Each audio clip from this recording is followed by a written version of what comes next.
good level? Well, we are going to start with the first poem that came to mind when I learned of this event and the idea of it being a decades event, which is 20 again. When you look at me, I feel 20 again. Sexy and tiny, desirable and shy, confident and flirty, lost in new desire. When you speak to me, I feel 20 again. Dying to know more, my heart anticipating tomorrow, scared you'll disappear, lost in your words. When you listen to me, I feel 20 again, heard and understood, anxious to share me with you, my soul longing for connection, lost in vulnerability. When you encourage me, I feel 20 again, confident and strong, my dreams achievable, life full of possibility, lost in my head. When you smile at me, I feel 20 again. My body aches for your kiss. My lips tremble into a hesitant smile. My imagination conjures you next to me, lost in the memory of passion's embrace. When you reach across the distance, I feel 20 again. Longing for your touch, wanting you to love me, scared you'll disappear when you know me, lost in the desire for what could be.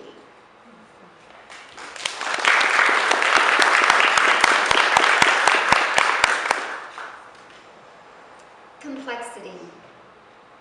Your simplicity couldn't conceive of my complexity. So you picked the parts of me that pleased you. My smile, my eyes, my beauty, my intelligence, my generous heart, my sweetness, my willingness, my accepting nature, my lovingness, my honesty. Your simplicity couldn't conceive of my complexity. So you ignored me, so you ignored the parts of me you found distasteful.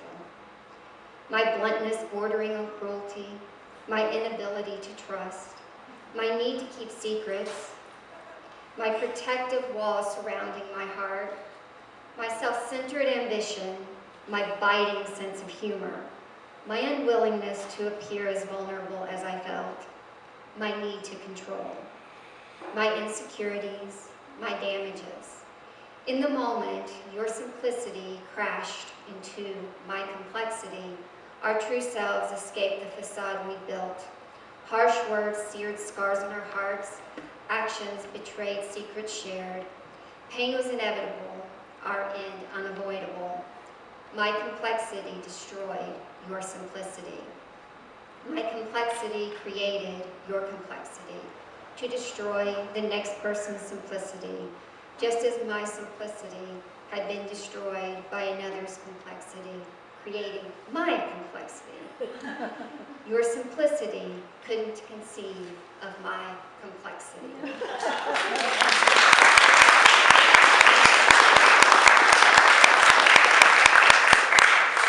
Thank you. That one was fun to write. Things I will never be.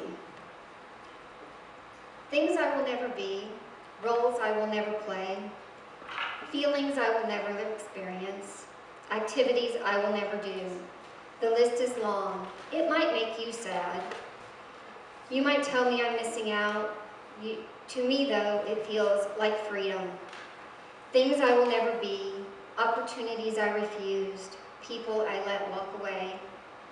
Moments I watched pass, one direction I chose over another. The list is long. It might make you pity me. You might ask about my regrets. I'll tell you about joys.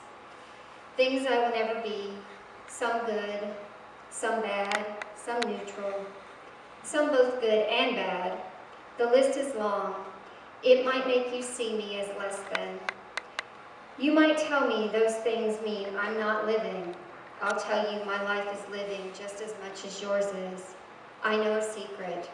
There are many things I am. There are many things I will be. Things you aren't. Things you will never be.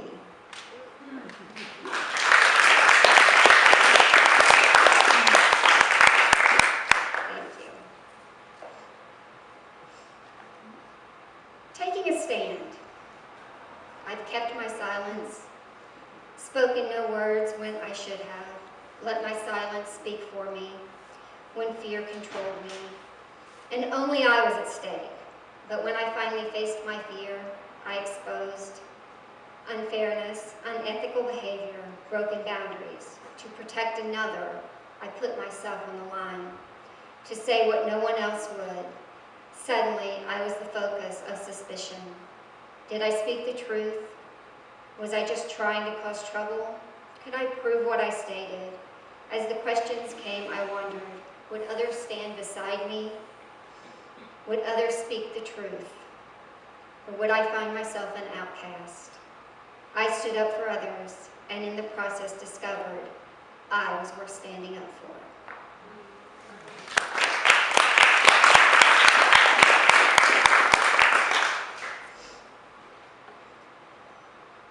Broken doll.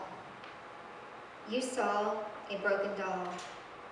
Cracked face, split fingers, scratched toes, torn body, knocked off a pedestal, stored in an attic, left behind, abandoned, forgotten, rediscovered, dusted off, tossed in the trash, broken, unsafe, unsavory.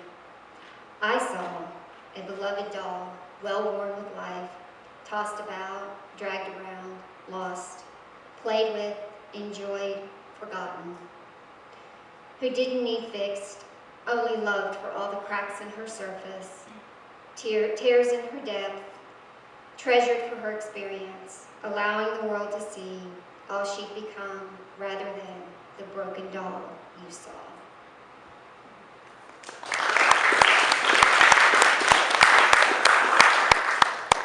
Okay, I've got two more I'm going to read. Breathing instructions. Breathing doesn't come with an instruction manual. My teachers taught me breathing is autonomic, no learning necessary. The body just knows how. Inhale, exhale. Inhale, exhale. Yet there are times when breathing fails me, when my body forgets how, when breathing requires instruction. I must instruct myself. Take a breath in, let a breath out. Breathe deeply, breathe evenly.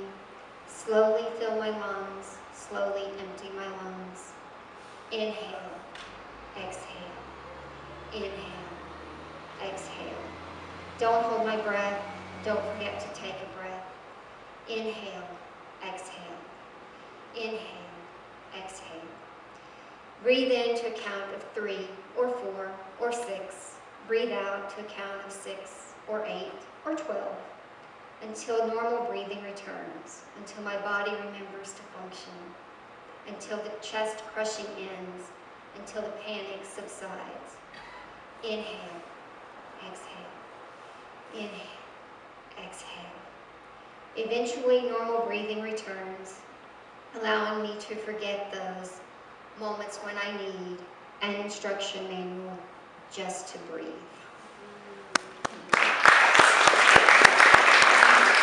Reading for my husband, who I actually talked into coming with me tonight, and it is one of his favorites. So, weed.